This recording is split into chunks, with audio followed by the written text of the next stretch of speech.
अटके हुए आत्मा। एक बार की बात है, एक छोटा सा गांव था। गांव के पास एक जंगल था। जंगल में एक पुराना घर था। घर बहुत ही खतरनाक था। कहा जाता था कि घर में एक अटकी हुई आत्मा रहती है। एक दिन एक युवा लड़की सुनीता जंगल में टहल रही थी। वह घर के पास से गुजर रही थी। अचानक उसने एक सुंदर लड़के को देखा। लड़का घर के दरवाजे पर खड़ा था। सुनीता को लड़का बहुत ही प्यारा लगा।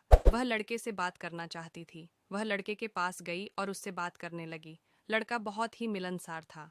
उसने सुनीता से कहा कि उसका नाम सोनू है। सोनू ने सुनीता को घर के अंदर आने के लिए कहा। सुनीता घर के अंदर गई। घर बहुत ही सुंदर था। सोनू ने सुनीता को चाय पिलाई। सुनीता सोनू के साथ बहुत ही अच्छा समय बिता रही थी। उसे ऐसा लग रहा था कि वह सोनू को पहले से जानती है। शाम हो गई। सुनीता को घर जाना था। वह सोनू से विदा लेने लगी। सोनू ने सुनीता को कहा, मैं तुम्हें कभी नहीं भूलूंगा। सुनीता घर गई।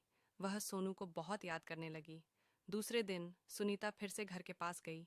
वह सोनू से मिलने के लिए उत्साहित थी। लेकिन जब वह घर के पास पहुंची तो उसने देखा कि घर खंडहर में तब्दील हो गया है। सुनीता को बहुत दुख हुआ। वह सोनू के बारे में सोचने लगी। सुनीता ने सोनू के बारे में अपने दोस्तों को बताया। उसके दोस्तों ने उसे बताया कि सोनू एक अटकी हुई आत्मा है। सुनीता को सोनू के बारे में जानकर बहुत डर लगा। वह सोनू को भूलने की कोशिश करने लगी, लेकिन सोनू को भूलना सुनीता के लिए बहुत मुश्किल था। वह हमेशा सोनू के बारे में सोचती रहती थी। एक रात सुनीता को सपने में सोनू आया।